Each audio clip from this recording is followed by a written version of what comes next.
காய்ப்பு திறன் நல்லா வரும் அப்படின்றதுக்கு தான் காமிக்கிறது பார்க்கறதுக்காக நம்ம எவ்வளவு நாளைக்கு ஒரு முறை என்ன உரம் போடணும்? உரம் ஒண்ணா அந்த காய்ப்பு திறனை கூட்டுறதுக்கு என்ன செய்யணும்? தென்னை மரத்தை பூச்சி நோயிலிருந்து எப்படி பாதுகாக்கிறது, என்னென்ன ஊடு பயிர் போடுறது, இந்த தென்னை மரத்தை எப்படி நன்றாக காய்க்க வைக்கிறது, இந்த முறையில நம்ம இன்னைக்கு வந்திருக்கோம். விவசாயிகளை தேடி பசுமை பூமி என்ற கான்செப்ட்ல மதுரை மாவட்டம் இன்னைக்கு நம்ம கலாய்வு செய்யறதுல உண்மையிலே சந்தோஷம் அடைகிறோம். உங்க பேரு? காசி மாயன் சார். காசி மாயன். மாயன். காசி ஏறக்குறைய 3 வருஷம் ஆச்சா இல்ல கூட இருக்கும்? 3.25 வருஷம் ஆச்சு. ஆனா இந்த ஏரியா தென்னை மரம் கம்மி தான் வறட்சினால. பொதுவா இந்த ஏரியாவில் என்னென்ன விவசாயம் பண்ணிட்டு இருக்கீங்க?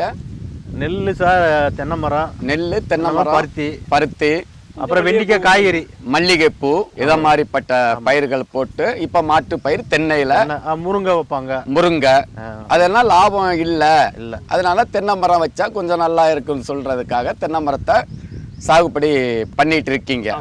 தென்னை மரத்துக்கு இடைவெளி ரொம்ப ரொம்ப ரொம்ப முக்கியம். ஒரு மட்டையும் இன்னொரு மட்டையும் டச் ஆகக்கூடாது. இது ஏறக்குறைய ஒரு 3.25-4 வருஷம் மரம்னு சொன்னீங்க. இப்ப இந்த மரத்துக்கு என்னென்ன உரங்கள் இது வரைக்கும் கொடுத்துருக்கீங்க? அது சல்பேட்டு, கெமிக்கல்ஸ், அது போக எருவலி எரு நிறைய கொடுப்பீங்க. பச்சை மட்டையை வெட்டலாமல் முதல் கேள்வி கேட்டிருக்கீங்க. அடுத்தபடியாக மரங்களை களை எடுத்திருக்கிற விதம் சரியா இருக்கான்னு கேட்டிருக்கீங்க. ஆனா இதுல சில தவறுகள் இருக்கு. பொதுவா ஒரு தென்னை மரம் 4 வருஷம் ஆச்சுன்னு சொன்னா 36 மட்டை இருக்கணும். உங்களுக்கு கண்டிப்பா 30க்கு மேல இருக்கு.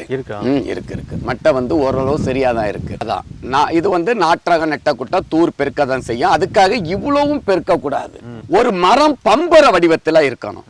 அப்ப கீழே அதிகபட்சம் உங்களுக்கு 5 அடி தான் வரணும். அப்ப உங்களுக்கு இதுக்கு காரணம் தென்னங்கன்னு எத்தனை அடி ஆழத்துல நடவு செய்தீங்க? அதாவது தோண்டி 3க்கு 2 தோண்டி சார், தோண்டி மூடிட்டு மேலாகத்தான். அதுதான் தவறு. நீங்க களிமண்ணா இருந்தா மேலோட்டமா வைக்கலாம். இதே மாதிரி இது கரிசன் மண், அங்கிட்டு செம்மண். கரிசன் மண், செம்மண் வடிகால் வசதி உள்ள இடங்கள்ல விவசாயிகளே தென்னங்கன்று நடும்போது 2 அடிக்கு கீழே வைங்க. அப்படி 2 அடிக்கு கீழே வச்சா தூர் இவ்வளவு பெருக்காது. இது நீங்க பண்ண ஒரு தவறு. அடுத்து ஒரு சின்ன தவறு இடைவெளி. 3வது இதுல என்ன தவறுன்னு சொன்னா, தென்னை மரத்தை நீங்க களை எடுக்கும் போது இத மாதிரி தோடு உரிக்க கூடாது. இங்க இருக்க தோல் உரிச்சிருக்கீங்க. அடுத்து மட்டை இடுக்குகள்ல என்ன போட்டீங்க? கண்டிப்பாக மட்டை இடுக்குகள்ல களை எடுக்கும் போது, மரத்தை சுத்தம் பண்ணும் போது காண்டாமிருக வண்டு, சோப்பு கூன் வண்டு, வெள்ளையி, பூச்சிகள், பூஞ்சலம், தேளு, பூரா எல்லா இதுவும் இங்கதான் இருக்கும். பாலவந்தம் இது வராம இருக்கிறதுக்கு மட்டை எடுக்குகள், கொஞ்சம் ஆத்து மணல், சாம்பல் கிடைச்சா சாம்பல், பெருங்காயம் கிடைச்சா பெருங்காயம். நம்ம பசுமை பூமி என்ன செய்யுதுன்னு சொன்னா அங்குசம் கொடுக்கிறோம். அங்குசம் சொல்ற என்னன்னு சொன்னா, வெறும் கல்லுப்பு போட்டா அதுல உப்பும் சோடியம் குளோரின் தான் இருக்கும். அங்குசத்துல தென்னைக்கு தேவையான அனைத்து சத்துக்கள், பொட்டாஸ் இருக்கும், சோடியம் இருக்கும், குளோரின் இருக்கும், பிரஸ் இருக்கும், மெக்னீசியம் இருக்கும், மேங்கனீஸ் இருக்கும், வளர்ச்சி ஊக்கிகள் இருக்கும், பெருங்காயம், கார்பன் எல்லாமே கலந்ததான் அங்குசம். 1 கிலோவை மேலிருந்து கீழே வரைக்கும் வருஷத்துக்கு 1 கிலோ, 2.5 வருஷத்துக்கு மேற்பட்ட மரம். மரத்துக்கு தான் போடணுமா?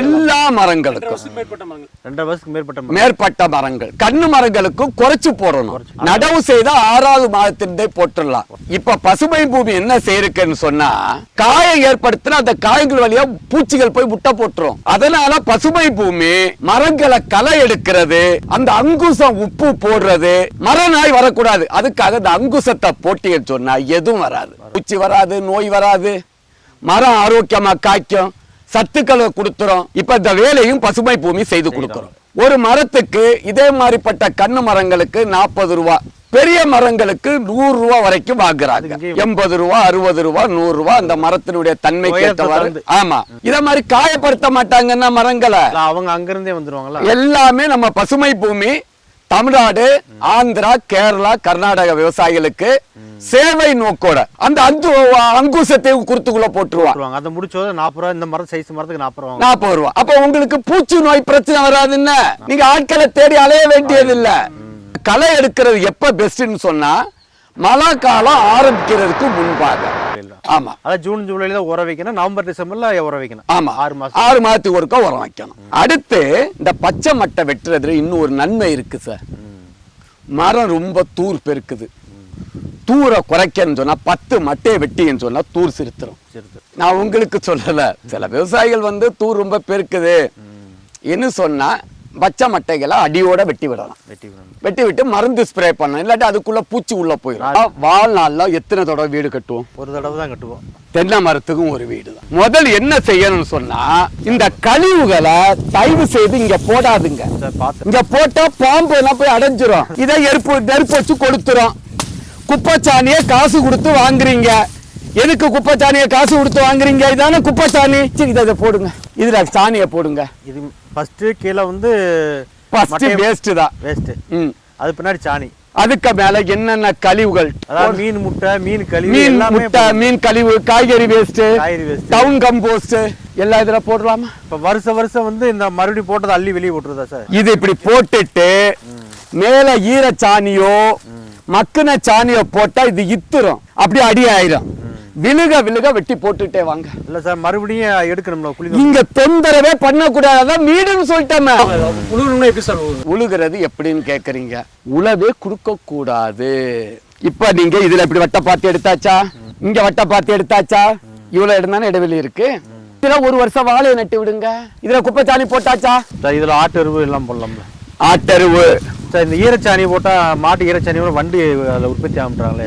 நல்ல கேள்வி. அடுத்த கேள்வி, ஈரச்சாணி போடலாமா காஞ்ச சாணி போடலாமான்னு கேட்டா, ஈரச்சாணி போட்டா காண்டாமிருக வண்டு வரும் என்பது விவசாயிகளுடைய கேள்வி. நான் கேட்கிறேன் ஐயா விவசாயிகளே, உங்ககிட்ட கேட்கிறேன், மண்புழு காஞ்ச குப்பையை சாடுமா, மெதுவான ஈரப்பதத்துல இருக்கிற சாணியை சாப்பிடுமா? ஈரப்பதத்தில் மண்புழுவே மெதுவான ஈரப்பதத்துல இருக்கிற சாணியை சாப்பிட்டா தென்னை மரம் எப்படி காஞ்ச சாணியை சாப்பிடும் சொல்லுங்க? சாணியை மக்க வைக்கிறது மண்புழுக்கள். நீங்க பசுமை பூமியினுடைய யூடியூப் சேனலை பாருங்க, லைக் பண்ணுங்க, ஷேர் பண்ணுங்க, கமெண்ட் பண்ணுங்க, சப்ஸ்கிரைப் பண்ணுங்க. பசுமை பூமியில சிரஞ்சீவி 1 ரகம் கன்று வாங்கி காய்ப்புக்கு வந்த வாடிக்கையாளர் விவரம் பார்க்கலாம். திரு தவசீலன் தேனி, திரு வசந்த் தென்காசி, திரு குழந்தைசாமி ஆந்திரா, திரு லோகநாதன் சேலம், திரு நவீன் பாண்டிச்சேரி, சீனிவாசன் தேனி, திரு காளைபாண்டியன் சிவகங்கை, திரு இளங்கோ திருமணச்சேரி,